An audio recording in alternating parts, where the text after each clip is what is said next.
салом дӯстон, дар футболи Аврупо трансфери бозингарон ба кори худ идома медиҳад ва ҳар рӯз расман ягон футболбоз ба дастаи дигар гузариш мекунад. Аз ҳама аҷибаш он ки дастаи нисбатан заифи Астон Вилла аз Реалу Барса фаъолтар аст ва барои бозингарон маблағи калон сарф мекунад. Аллакай ду нафар ба ин даста гузаштанд ки дар маҷмӯъ наздики 70 миллион евро арзиш доранд. Ин ҳам дар ҳоле ки ду дастаи беҳтарини ҷаҳон дар ҷустуҷӯи агентҳои озод мебошанд. Астон Вилла аллакай расман хабар дод ки хавфбеки Байер Леон Бейли ва ҳамлагари Саутгемптон Дени Инкс ба ҳаяти онҳо пайвастанд. Ба ин футболбозон дастаҳои топ талабгор буданд, аммо пардохти чунин маблағи зиёд бори онҳо миёншикан буд. Фикр мекунам бисёриҳо пай бурданд ки Астон Вилла аз куҷо ин маблағро пайдо кард. Хароҷоти калони дастаи шаҳри Бирмингем аз он дарак медиҳад ки Ҷек Грилиш аниқ ба Манчестер Сити мегузарад. Бори тарбиятгирандаи худ онҳо 100 миллиони шайхоро қабул карданд. Ба андешаи шумо Грилиш чунин арзиш дорад? ӯ аз ҳама бозингари қимати Британия мешавад ва медонед дар ин ҷиҳат аз ки пеш мегузарад. Гарит Бейл ки бо нархи 85 миллион евро ба дастаи Реал гузашта буд. нимҳимоятгари Лейпциг Марсел Забитсер дар маркази таваҷҷӯҳи дастаҳои топ қарор дорад. ҳам дастаҳои дохилии Германия ва ҳам берун аз ин кишвар дар талоши он ҳастанд ки нимҳимоятгари австриягиро ба ҳаят ҷалб кунанд. Қаблан Милан дар харидории Забитсер аз ҳама фаъолтар менамуд. акнун дастаҳои Бундеслига ба шикори футболбози 27 сола мебароянд. ду дастаи номдортарини Германия Бавария ва Борусия мароқи хоса ба ин бозингар зоҳир намуданд. Борусия пештар аз Бавария ба бозори трансферӣ омад, аммо ин маънои онро надорад ки дормундиҳо дар харидани ӯ пешсафанд. Бавария дертар аз дигарон ҳам ба бозор омода бошад, дастаи орзуҳост ва маблағи бештар дорад. Барои трансфери нимҳимоятгар дастаи рақами 1 Германия 18 миллион евро ҷамъи бонусҳо омода кардааст. Табиист ки атрофи ин нарх солҳо пайдо мешаванд. Дар бозори муосири трансферӣ ин нархи хандаовар мебошад, аммо 20 миллион аз 0 миллион фарқ дорад. гап сари он меравад ки шартномаи Марсел Забитсер тобистони соли 2022 ба анҷом мерасад. Лейпциг барои бепул надодани ӯ ҳамин тобистон метавонад бо ба даст овардани маблағи муайян футболбози 27 соларо фурӯшад. Забитсер 6 мавсим дар Лейпциг бозӣ кард. ӯ аз замони дар Бундеслигаи дуюм кори худро оғоз кардани Лейпциг шарафи ин дастаро ҳимоя мекунад. дар ҳайати мунтахаби Австрия Марсел Забитсер дар чемпионати Аврупо ҳатто аз ситораи саршинос Давид Далаба нақши муҳимтар дошт. гап сари маҳоратҳои олии Забитсер дар прессинг меравад. Австрия дар ин самти бозӣ яке аз дастаҳои беҳтарини Евро ба ҳисоб мерафт.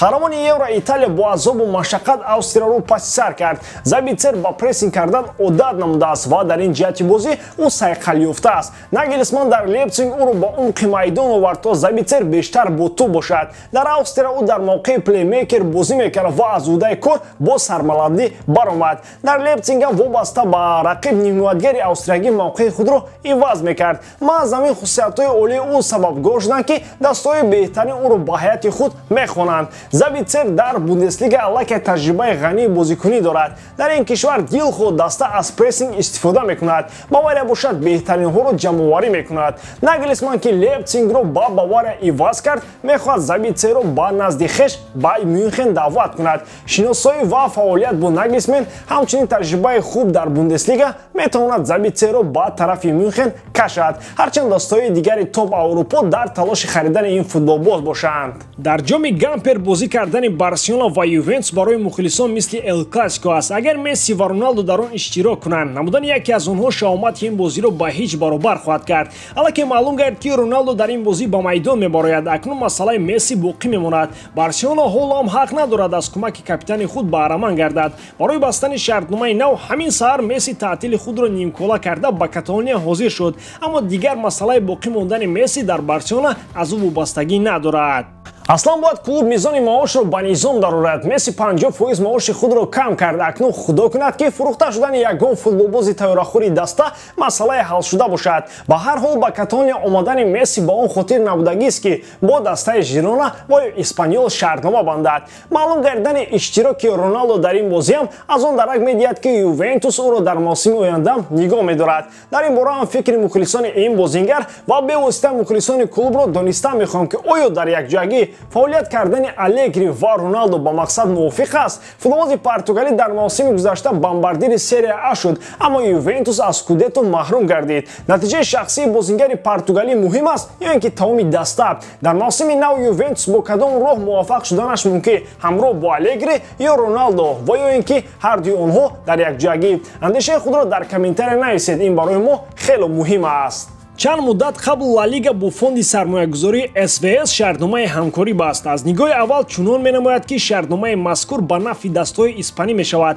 дар чунин шарту шароити вазмин дастҳои мисли реалу барса ҳам ба пул ниёз дорад. Реал барои харидани Мбаппе танга ҷамъ дорад. барса бошад ҳар касе ки дар бозор бепул аст ба Каталония бурда истодааст. маълум шуд ки топ дастҳои испанӣ тибқи ин шартнома чӣ қадар маблағ ба даст меоранд. қаблон ла лига аз фурӯхтани 10% бо нархи 2.7 миллиард евро хабар дод. дар матолибе ки лига овардааст гуфта мешавад ки 90% ин маблағ ба дастаҳои иштирокчии чемпионати Испания дода мешавад. баъд аз муайян кардани ҳамаи ҷузъҳои шартнома, Барселона 270 ва Реал 261 миллион евро ба даст хоҳанд овард. аммо мухлисони ин дастҳо бояд ором шаванд. тибқи шартнома дастҳо метавонанд танҳо 15% ин маблағро барои трансфер истифода баранд ва ё шартномаи футболбозонро тамдид кунанд. пули боқимондаро барои беҳтар кардани вазъи варзишгоҳҳо, базаҳои тамринӣ ва ғайраҳо метавон сарф кард. суоле ба миён меояд ки чаро Барса аз Реал, Реал аз Атлетико ва Атлетико аз дигарон маблағи бештар ба даст меоранд. гап сари он аст ки маблағи мазкур дар асоси натиҷаҳои ба дастовардаи дастҳо дар 7 соли охир тақсимбандӣ карда шуд. чун Барса ва Реал дар ин фурсату фосила натиҷаҳои беҳтар доштанд, мутаносибон маблағи бештар кор карданд. ба ҳамин тамом дӯстон, боварӣ дорам ки эҷодкории ман ба шумо писанд меояд. лайк, комментария ва дар канал обуна шуданро аз ёд набароред. бо шумо буд Муҳаммад Гаиров. хай дар паноҳи Аллоҳ.